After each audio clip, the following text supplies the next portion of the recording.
Howdy, everybody. Hope you're doing well wherever, whenever you are. We're here for day 25, Advent Code 2016. This is a strange day, not because this problem is particularly hard or that my computer crashed this time. I think that happened a couple times in this year's series.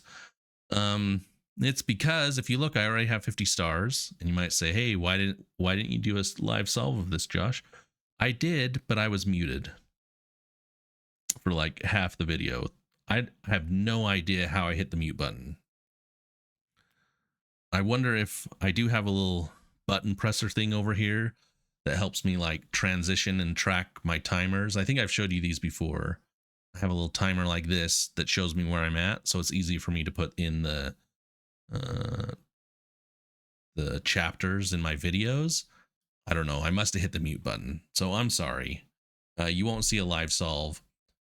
Fortunately, this day isn't too hard. You can actually just solve it the naive way, and I'll show you what that looks like. But then in the conclusion, and there is no part 2, by the way, but in the conclusion, I actually try and like figure out what the code is doing. So alas, you won't get to see that. I'll try and recap it to the best of my ability, but I was like, I had finished everything, and I just went to go look over and see how long I'd been recording. Like I have OBS over on this side, and I'm like looking how long I've been recording, and I noticed that the mic aux is not like showing any movement. And so I went back looked at the recording, and I started with the volume, and at some point hit it. So there you go. What can you do? Well, let's talk about the problem. And now I'm going to be staring religiously to make sure I have audio. I don't know, maybe there's probably some way to fix that. Maybe we can say like the thing screams at me if I ever accidentally mute myself. But what is day 25? It's what it's saying is, oh, I've got a new assembunny code that I want you to run, and I want you to find a value for A where A gives you a repeating series of zeros and ones. So the assembunny code now adds this out x, which says, spit out the value of x, which could be a register or an integer. So for part 1, which I guess was the only part, you literally just need to like copy and paste your code from before and run it. And you can, and I did that, and you can see it only took like 5 milliseconds because the answer is relatively low. The answer turns out to be 175. So okay, so what does that look like in part 1? Well, again, I literally copy and pasted all of it. So I have my values, and then I have my instructions that are based on those values. I call parse on those things. And then for part 1, I go through all the values of 0, and I run the program and see if I ever get the 0 1 0 1 0 1 in my output. So that's what's happening here. I find the first one that gives me that, and then I just return that value of A. So how does that look in the sim? Well, the actual simulation doesn't change much at all, right? Copy, increment, decrement, jump not 0, those all don't change. The one that changes is the output. This is the new instruction where we're saying we want to output something. And so I just added a test, and it was a little hacky, but I basically say I'm expecting to start at 0, which is false. And I just want to make sure I'm alternating between false and true, false and true, false and true. And I'm just going to test it 100 times. That's literally what I did. Is I just said, try it for 100 times and see if I get 0 1 0 0 0 1 over and over again 100 times. So I just say, do I get what I expected? And if I don't, this is not the right A.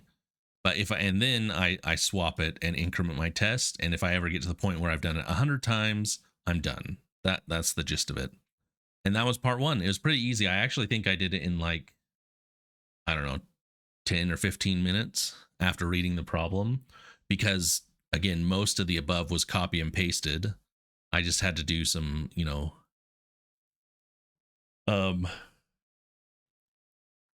fixing all the copy and pasting stuff, making sure it aligned with like my new structure for my template. And then I just added these and this, and then, solved it for P1, and it spit it out 175, and I was done. I don't even think I had any bugs in this, because the logic, again, a lot of it was copy and paste, and then you just do this and this. I think originally I had expected it to be a 0 when I was switching between 0 and 1, and I would do a match here to turn the 0 into a 1 and a 1 into a 0. Right, actually right here. I do a match to turn the 0 into a 1 and a 1 a 0. But as I was looking through it, I remembered you can actually turn a Boolean into an int of a 0 or a 1. So I just say, evaluate this and then turn this into a 0 or 1 and compare it. So I think I made that change in the conclusion. So that's part 1. Part 2, there actually is no part 2. This one, I think I had to click a button and then it gave me my 50th star, but that was it. It took me to like the end page where it said congratulations, and I read it because I was happy. How cool. But but apparently I read it muted, which is kind of pointless. I don't know. I've been thinking of doing this on like Twitch or something like that, where like people can actually come and watch me do it. That might help if I do that and record it, because maybe people could point out, hey, you're muted. But what can you do? Okay, so what happened though in like the conclusion part of it is I said it did solve in 5 milliseconds, which is more than fast enough. But in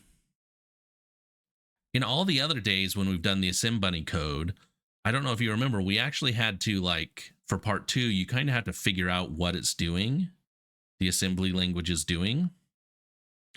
And I think one day it was like a Fibonacci, and the most recent one was a factorial. And this one was actually really interesting. Here's the code.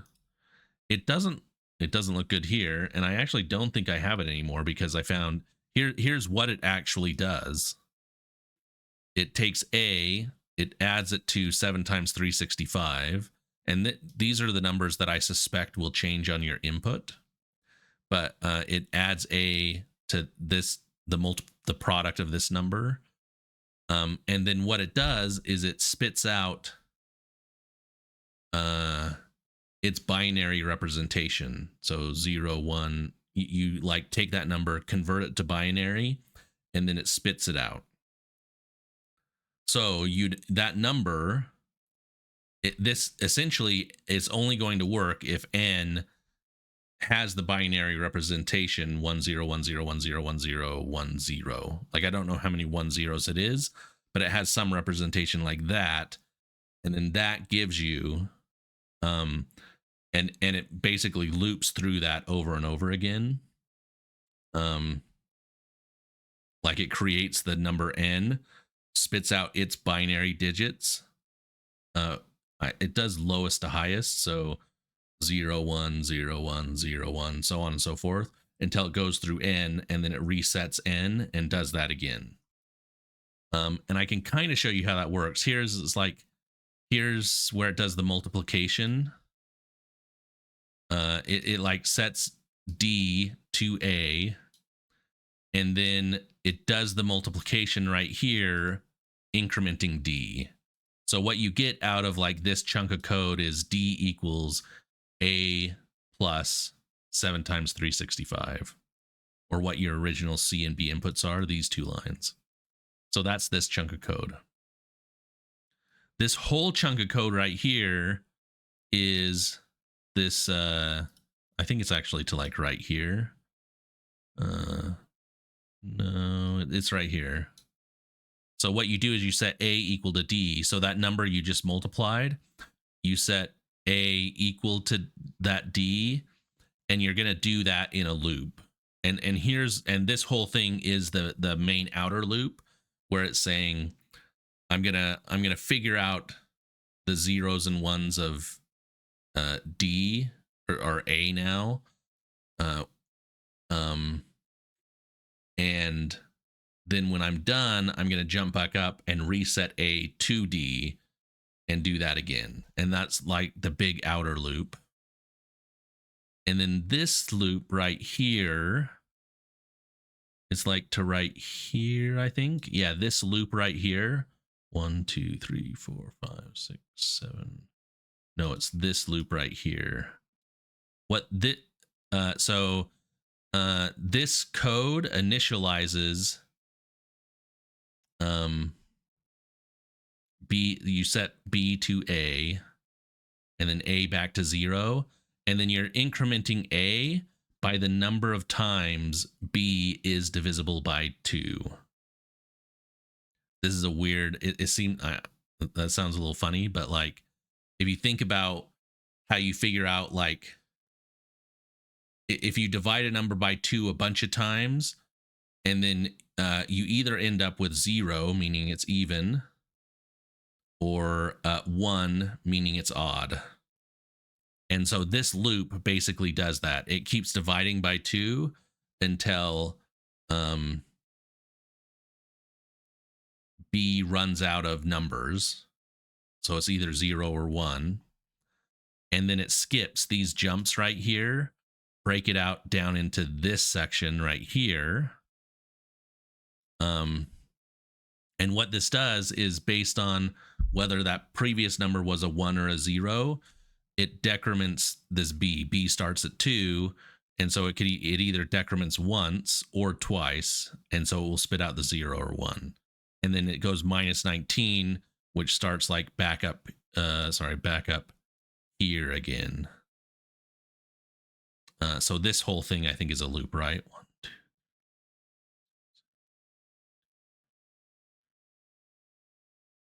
It's actually right here, sorry.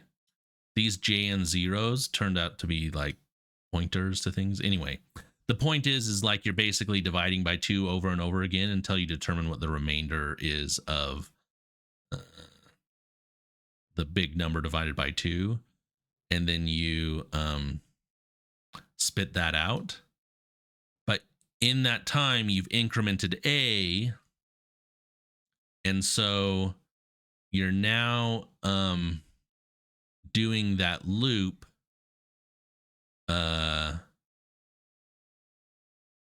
like one less time, and that's allowing you to get the next bit, and then the next bit, and the next bit, and the next bit. And so eventually you've gotten all of the bits, and A will then become 0. Or sorry, you do that until A resets, and then you go back over again. I hope I've explained that okay. Anyway, I feel bad. This video's not going to be long because I had solved all of it. I think in total, like I'd done part 1. I'd done up to part 1. So I did like the intro, the problem statement in part 1, finished it. Well, and I guess part 2, because there was no part 2, in like 20 minutes. Because it just wasn't, it was just a copy paste and add the out and add the check. There wasn't anything complicated. So that's why I sort of don't feel too bad, because there wasn't much to do. But I do think it is worth spending time like analyzing these things, these assembunny things, because I know there's other ones in previous years, or previous years from 2024 and back. How do I say that? We've done assembly stuff in other years, and it's important to kind of be able to, I don't know, grok how this stuff works. And I'll be honest, most of that just comes from the reps. The first couple times I had no idea what they were doing, and it took me a while. And you start to see a pattern of, you're like, okay, these jumps are kind of what create loops. And so you kind of have to like find blocks that create loops and see what they do. And then you can kind of derive what they do. And you can see then you have like these big outer loops. I guess it only goes up to like somewhere around right here, right? But then you have these big outer loops, and you say, okay, well, what is that actually doing? And you can kind of work your way through it. But a lot of that takes time, just understanding. Even if you've, I mean, I think I've said this before. I worked in C, and you'd often like see stuff in assembly that you kind of need to grok. But it's been 25 years. I don't know, 25 years. I just don't do it nearly as often. And so I think I've lost a lot of it. And so for me, it's really helpful to like step through this stuff. It's also, I think, one last thing I'll say is looking at the puzzle input and determining bounds is important. I think the puzzle itself and the puzzle input, looking at those bounds is important. I think any competitive programmer will tell you that, is they'll say you need to understand bounds so you can determine what you need to do. Like the previous day, for example, I think I talked about held carp algorithm. That's probably an important one to know when like n gets relatively large. Because it's technically better than just all the permutations of the traveling salesman problem. But it's harder to implement, or at least it's harder for me to implement. But I would say harder in general to implement than just doing all the permutations, right? So I think that's something where knowing the difference between those two is like, you say to yourself, oh, this has some small values of n or some limitations, or there's something specific about this puzzle input that I need to know. Those things are helpful. So I guess that's just another something to put in your toolkit, is always think about the scope of the problem, the size of the problem, the complexity, like the big O of the problem is maybe the way to think about it. If it's asking you to do something once, if that once thing takes a half a second, that's probably not a big deal, right? But even if it only takes you 50 milliseconds, but you have to do it a million times, then you may say to yourself, oh, I should go look at the puzzle input. Can I infer something from it and solve it? Again, I think today wasn't that big of a deal, but I do know that in other years, you will get something like this, and it will be so loop heavy that it will just never solve unless you figured it out. And so that's something to keep in mind. So there you go. Kind of a, I don't know, out with a bust. I feel bad that you didn't see me solve the one last day. That's a bummer. But it just wasn't hard either. I mean, if you look at the code, I'll submit my code. It just wasn't hard, so maybe that's not a big deal. But yeah, so we'll do a recap. I'll go through the code, make some changes, do some refinements, look at all your comments. Already have great comments from the different days. So we'll make changes, simplify things, look at some stuff. Like I think in some places I used vector operations, and in other places I didn't, like adult. So we'll just make some changes. We'll find some ones that have optimizations based on, either input, or it's quite possible that I missed like, oh, there's a DP solution for this versus, just doing a naive approach. We'll do that in some of the places to learn more in our recap. And then, yeah, well, I think we'll move on to Everybody Codes after this video. I think what will happen is you will see, day one of Everybody Codes the day of or day after Everybody Codes when it's posted. So that happens throughout November, as I understand it, just during the weekdays. So maybe I'll pepper in other Everybody Codes solutions throughout that. But then